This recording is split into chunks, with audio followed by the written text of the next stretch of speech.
இது வந்து பார்த்தீங்கன்னா, பல நூற்றாண்டுகளுக்கு முன்னாடி உள்ள கோயிலு. அந்த மலை உச்சியிலேருந்து பார்த்தீங்கன்னா, அதுக்கப்புறம் கீழ வந்து பார்த்தீங்கன்னா, ஒரு சொனை ஒண்ணு இருக்குது. ஆமா, அந்த சொனையில வந்து பார்த்தீங்கன்னா, எப்போதுமே தண்ணி வந்து வத்தாத தண்ணி இருக்கும்.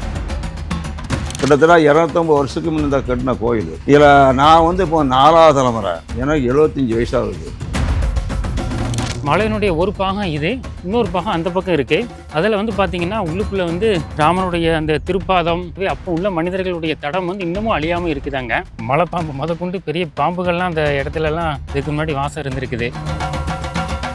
இது வந்து ராமாயண காலத்து சம்மந்தப்பட்ட கோயில்னு சொல்கிறாங்க. சீதாராமர் வந்து அதாவது இங்கேருந்து நம்ம இலங்கை இங்கே ரொம்ப பக்கங்கிறதுனால இங்கேருந்து அவர் வந்து பார்த்தீங்கன்னா போர் முடிஞ்சு அதாவது வானரப்படைகள் எல்லாத்தையுமே ஒரு சேர நின்று அந்த சரி பார்த்துட்டு அதுக்கப்புறம் இங்கேருந்து போனதா அயோத்திக்கு போனதா ஐதீகன்னு சொல்கிறாங்க. இந்த மலையில் ஏறுறதுக்கு ஒரு 25 நிமிஷங்கள் தான் ஆகும்.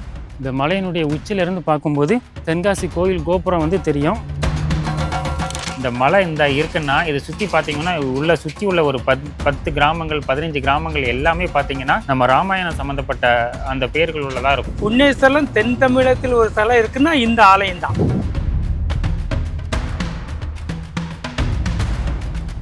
நான் 23 வருஷம் இந்த ஊரில் இந்த கோயிலுக்கு பணியோட செய்தேன்.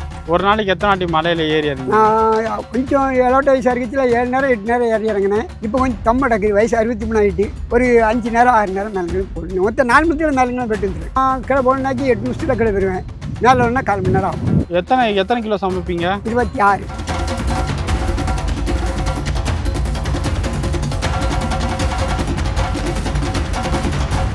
என்னோட நேம் வந்து ஐயப்பன். நான் இந்த கோயிலுக்கு கிட்டத்தட்ட பார்த்தீங்கன்னா ஒரு 25 வருஷமாக வந்துட்டுருக்கிறேன்.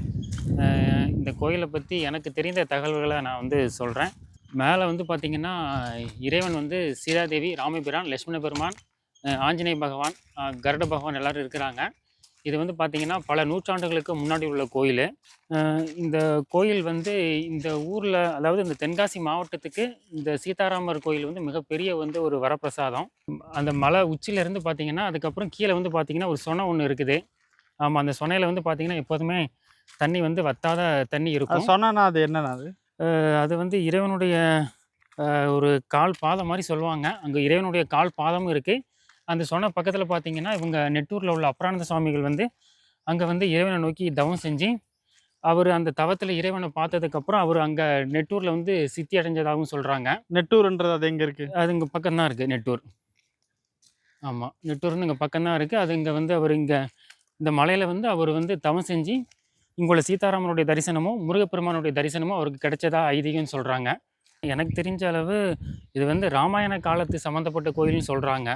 ஆக்சுவலாக பார்த்தீங்கன்னா இறைவன் சீதாராமர் வந்து அதாவது இங்கேருந்து நம்ம இலங்கை இங்கே ரொம்ப பக்கங்கிறதுனால இங்கேருந்து அவர் வந்து பார்த்திங்கன்னா போர் முடிஞ்சு அவருடைய வானர படைகள் எல்லாத்தையுமே வந்து பார்த்திங்கன்னா இந்த மலை மேலே வச்சு ஒரு சேர நின்று அதாவது வானர படைகள் எல்லாத்தையுமே ஒரு சேர நின்று அந்த சரி பார்த்துட்டு அதுக்கப்புறம் இங்கேருந்து போனதா அயோத்திக்கு போனதா ஐதீகன்னு சொல்கிறாங்க. இது வந்து முன்னோர்கள் சொன்னது.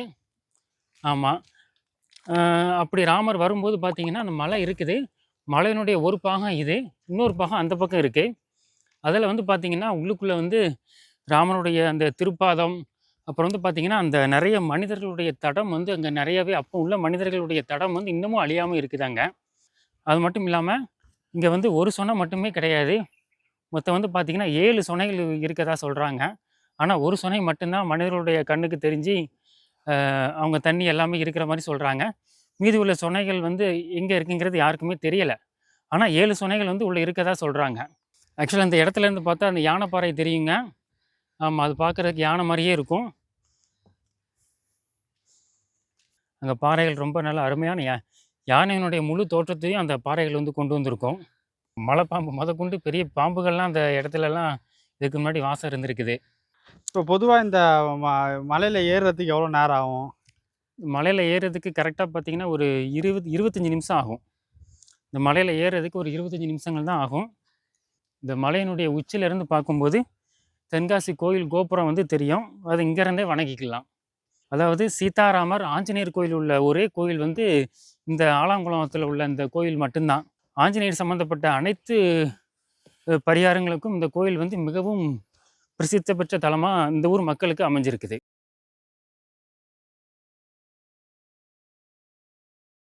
என் பேர் சுபத்திரா. நான் 23 வருஷம் இந்த ஊரில் இந்த கோயிலுக்கு பணியோட செய்தேன். ஆனால் பொருளையும் எல்லா மக்களும் இருந்து ஒன்றா பொருட்கள் தந்து ஊர் மக்கள் எல்லாம் தந்து நாங்கள் இவ்வளோ பணியிடங்கள் செஞ்சுக்கிட்டு இருக்கோம். நானும் 23 வருஷமாக இந்த கோயில் பணியிடம் செஞ்சுருக்கேன். இன்னும் செஞ்சுக்கிட்டு இருக்கோம், இன்னும் செய்யணும். ஒரு நாளைக்கு எத்தனை வாட்டி மலையில் ஏறி இறங்கி? நான் கொஞ்சம் 7 வயசாக இருக்கச்சில் 7 நேரம் 8 நேரம் ஏறி இறங்கினேன். இப்போ கொஞ்சம் தம்ம டக்குது, வயசு 63 ஆகிட்டு. ஒரு 5 நேரம் 6 நேரம் மேலே ஒரு நாளைக்கு 5 நேரம் ஆறணும். அதான் மொத்தம் 4 மணி நேரம் மேலே போய்ட்டு வந்துடுவேன். ஐயா தைரியம் அது அவருடைய. எவ்வளோ நேரத்தில் ஏறி இறங்குவீங்க? நான் கிளை போனாக்கி 8 நிமிஷத்தில் கிளை போயிடுவேன். மேலே வரணும்னா 1/4 மணி நேரம் ஆகும். ஆமாம், நாங்கள் ஒரு 5-6 பேர் பணியோட செய்தோம் ஐயாவுக்கு. அப்போ நிறைய பேர் பார்த்தோம் இந்த ஆலயத்தை கட்டதுக்கு உண்டாக்கச்சில மேலே. இப்போ எல்லாருமே ஆட்கள் கிளை ஒன்றும் முடியல சொன்னோடனே நாங்கள் ஒரு 4-5 பேர் விஞ்ஞானம் செஞ்சுக்கிட்டு இருக்கோம். எங்களுடைய வேலை வந்து இந்த அரிசி பருப்பு சமை காரி சமை மக்களுக்கு வார மக்களுக்கு அன்னதானம் போடுறதுக்கு எல்லாமே வேலை சமைப்போம். எத்தனை கிலோ சமைப்பீங்க? 26 ஒரே டைமில்? ஆமாம், இந்த இடத்துல வந்து இறக்குவோம். இதே இடத்துல நம்ம நிற்க இடத்துல இறக்குவோம். அது பிறகு ஒரே டம்மில் மேலே போயிடுவோம். அதாவது முன்னோர்கள் சொல்லியிருக்காங்க, யுத்தம் போர் நடந்து முடிஞ்சு எல்லாரும் ஒன்றா கூடி இருந்தோம். இப்போ நம்ம ஒரு பக்கம் போகிறோம்னா எல்லாம் ஒன்றா சந்திப்போம் பார்த்தியா, அந்த மாதிரி இருந்தோம். அதனால ஒக்கி நின்றா மலைன்னு இருக்குது. மானை ராமர் வேட்டி போயிருக்காரு, அங்கே போவே ராமர் தடம் கிடக்கு, வலிட்டு வந்த கால் வலி தடம் கிடக்கு. அதான் மாயமாங்குறிச்சி. அடுத்தல சீவலக்குறிச்சின்னு சொல்லி இங்கே வந்து செம்புத்து தண்ணி எடுத்துகிட்டு போனதாக சீவலக்குறிச்சி இருக்குது. அடுத்தால எடச்செம்மன்னு சொல்லி இந்த இடம் மோர் ஊற்று இறந்தனால எடச்செம்ம தரடுன்னு இருக்குது. ஆக கோவிலை சுற்றி 41 சுனை இருக்குது. ஒரு 5 சுனை தான் எல்லாத்துக்கும் தெரியும், மற்ற சுனையும் தெரியாது. முக்கியமான மூலிகைகள்லாம் அந்த கோயிலில் இருக்குது. கிட்டத்தட்ட 250 வருஷத்துக்கு முன்னே கட்டின கோயில். இதில் நான் வந்து இப்போ 4ஆவது தலைமுறை, எனக்கு 75 வயசாகுது. கட்டினது கோயில் கட்டினது வெள்ளைய நாடார் கட்டினார். வெள்ளைய நாடாருக்கு இடத்துல சுப்ரநாடார் பார்த்தாரு, சுப்ரநாடார் தான் ரிச்சமனார் பார்த்தாரு, ரிச்சமனார் தான் வெள்ளைய நாடார் அப்போ நான் பார்த்துக்கிட்டு இருக்கேன். இது வந்து நாங்கள் தை மாதம் ரொம்ப பரமாதமாக திருவிழா மாதிரி கொண்டாடுவோம். காலை வெள்ளிக்கிழமை வந்து நைட்டு வரைக்கும் அன்னதானம் உண்டு. சாமியோட உருவமாக ஒரு அறிவுல காமிச்சிருக்கு. இந்த இதுக்கெல்லாம் இருக்கேன் போயனை கட்டுன்னு ஒரு அறிவுல காமிச்சிருக்கு. அதனால் இடங்களுக்கெல்லாம் பொருளை விற்று அவர் கட்டியிருக்காரு. அது எதோ கல்லுகள் எல்லாம் கொண்டாந்து இங்கே நினச்சி கட்டியிருக்காரு. இந்த மலை இந்த இருக்குன்னா இதை சுற்றி பார்த்தீங்கன்னா சுற்றி உள்ள ஒரு 10 கிராமங்கள் 15 கிராமங்கள் எல்லாமே பார்த்தீங்கன்னா நம்ம ராமாயணம் சம்மந்தப்பட்ட அந்த பேர்கள் உள்ளதாக இருக்கும். ஏன்னா அது பக்கத்தில் பார்த்தீங்கன்னா குருப்பன் குளம் இருக்குது, குருவன் கோட்டை, அப்புறம் வந்து பார்த்திங்கன்னா மாயமான் குறிச்சி, சீதப்பரப்பநல்லூர், ஆலங்குளம், இந்த பக்கம் பார்த்திங்கன்னா கீழப்பாவூர், இந்த மாதிரி வந்து மலை சம்மந்தப்பட்ட கோயில் எல்லாமே வந்து இந்த இடத்துலலாம் இருக்குது. இது கல்யாணராமர் தென் தமிழகத்தில் புண்ணிய ஸ்தலம். இது சாதாரண மலை என்று யாரும் நினைக்க வேண்டாம். புண்ணிய ஸ்தலம் தென் தமிழகத்தில் ஒரு ஸ்தலம் இருக்குன்னா இந்த ஆலயம்தான். இந்த ஆலயத்துக்கு வந்து சீதாராமர் வனவாசம் வந்த இடத்துல இந்த மலையில் தான் தங்கியிருக்கிறாங்க. தங்கி வானரங்கள் சுற்றி பார்க்கும்போது தேடி வந்துக்கிட்டு இருக்கும்போது தண்ணிக்காக குளம் வெட்டியிருக்கிறாங்க. அந்த குளத்தில் தண்ணி பார்க்கும்போது இது பக்கத்தில் அருகாமையில் இருக்குது, துத்தி குளம்னு பேர். அந்த ஊருக்கு நான் 95 அதுக்கு முன்னாலே, அதாவது இப்போ ஒரு சமீபத்தில் 2010க்கு மேலே அந்த ஊருக்கு போகிறதுக்கு பாலம் போட்டிருக்காங்க. அதுக்கு முன்னே வந்து துத்தி குளம். அந்த குளம் வெட்டி வானரங்கள் அந்த வெட்டி அதுக்கு தண்ணி கேட்டிருக்காப்புல, தண்ணி இல்லை. அப்போ ராமா எனக்கு தண்ணி குடிக்க தண்ணி இல்லையே, வானரங்கள்லாம் நாங்கள் தாகமாக இருக்கோம்னு சொல்லி சாமியல் ரிஷிகள் எல்லோரும் கேட்டிருக்காங்க. அப்போ கேட்டதுக்கப்புறம் 10 ரிஷிகர் அப்படியே சுற்றி வந்ததுனால இந்த அத்தியுத்துன்னு ஒரு ஊர் இருக்குது பக்கத்தில் அருகாமையில். அந்த அத்தி மரத்துக்கிட்ட ராமர் இங்கேருந்து அம்பு அடிச்சிருக்காரு. அந்த அத்தி மரத்து தூரில் போய் அந்த அம்பு விழுந்ததுனால அதில் தண்ணி வந்திருக்கு. அத்தியுத்துன்னு அந்த ஊருக்கு பெயர் வந்தது. அருகாமையில் சீதக்குறிச்சி என்று ஒரு ஊர் இருக்குது, ஒரு 10 கிலோமீட்டருக்குள்ளே இருக்குது. அதில் சீதைக்கு தனி சிறப்பு ஒரு கோயில் இருக்குது.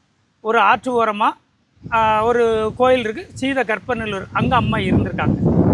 அதை தொடர்ந்து மான் மறைஞ்சி ஓடிக்கிட்டு இருந்துச்சு இல்லையா, மான் குப்பரை போய் விழுந்திருக்கு. அந்த ஊர் பேர் குத்தர பாஞ்சான். அம்பைக்கு ஆலங்குளத்துக்கு அம்பைக்கும் பக்கத்தில் ஒரு ஆலங்குளத்துலேருந்து ஒரு 5 கிலோமீட்டருக்கு தென்புறமாக அந்த மான் குப்பரை விழுந்ததில் குத்தர பஞ்சான் என்று ஒரு ஊர். இப்படி ஐதீகம் இருக்குது. அதுக்கப்புறம் இந்த மலை ரொம்ப உயர்வான மலை. இந்த மலையில் மூலிகைகள் அதிகம். நான் ஒரு 6 வயசு 7 வயசில் ராமர் ஆடுதவர் சாமி பெரிய ஆட்கள் சோட்டையர்னு சொல்லுவாங்க, அவங்க பெரிய ஆட்கள், அவங்களாம் முத்திஷே பெரிய ஆட்கள், பெரிய பெரிய ஆட்கள்லாம் வருவாங்க. அப்போ எங்கள் தாத்தா எல்லாரும் முயல் வேட்டைக்கு போனோம். அவங்களுக்கு வந்து மலை அருகில் கிணறு இருக்குது, சொந்த கிணறு. அப்போ அவங்க எல்லாம் நாங்கள் போய் அந்த முயல் வேட்டைக்காக வந்துருக்கும் போது அந்த இடத்துல ஒரு முயலை ஒரு 10 முயலை அடிச்சிட்டோம் எல்லோரும் சேர்ந்து. அடித்து அதை அரிஞ்சு பொதிஞ்சு கொண்டு போகும்போது அதில் உள்ள இலைகளை பறித்து நாங்கள் அந்த முயலை பொதிஞ்சு கொண்டு போகும்போது வீட்டில் கொண்டு போய் எங்கள் தாத்தா சொன்னார், எப்பா இதை கழுவி ரெடி பண்ணி நான் மறுபடியும் பனை சீட்டு வந்துடுறேன்னு பனை ஜீவக்கு அவர் போயிடுவார். பனையேறு குடும்பம் தானே எங்கள் குடும்பம், சாதாரண குடும்பம் தான். அப்போ அதை தட்டும்போது அந்த கறியெல்லாம் ஒட்டிருச்சு. அந்த மாதிரி அந்த அத்தலை பொருத்தி அப்படிங்கிற மலையை அந்த இலையை இந்த மலையில் தான் இருக்குது. யார் யாரெல்லாமோ வந்து தேடி பார்த்தாங்க, இத்தனையோ பேர் ரிஷி, நான் அவங்க அந்த ரிஷி இந்த ரிஷின்னு வந்து பார்த்தாங்க, அவங்களுக்கெல்லாம் அது தெரியலை. ஆனால் இந்த பெரியவர் கணபதிராம் இருக்கா இல்லையா, அவர் வந்து இப்போ இங்கே மேலே வந்து பூசை வச்சுட்டு கீழே இறங்கியிருக்காரு. இறங்கும்போது ஒரு அதாவது காப்பி கலரில் ஒரு முருங்கை, ஒரு 5 அடி நீளத்தில் முருங்கைக்காய் இருந்திருக்கு. அந்த முருங்கைக்காயை அவர் ஓடி போய் பறிச்சுட்டு, ராமசாமி நான் ஒரு முருங்கைக்காயை பறிச்சிட்டேப்பா இங்கே பாருன்னு சொல்லியிருக்காங்க. அப்போ அந்த முருங்கை எங்கே நிற்கியா, நம்ம அந்த முருங்கை கொண்டு தடுக்க வைப்போம்னு சொல்லி பார்த்துட்டு தேடி இருக்காங்க. யார் கண்ணுக்கும் கிடைக்காது.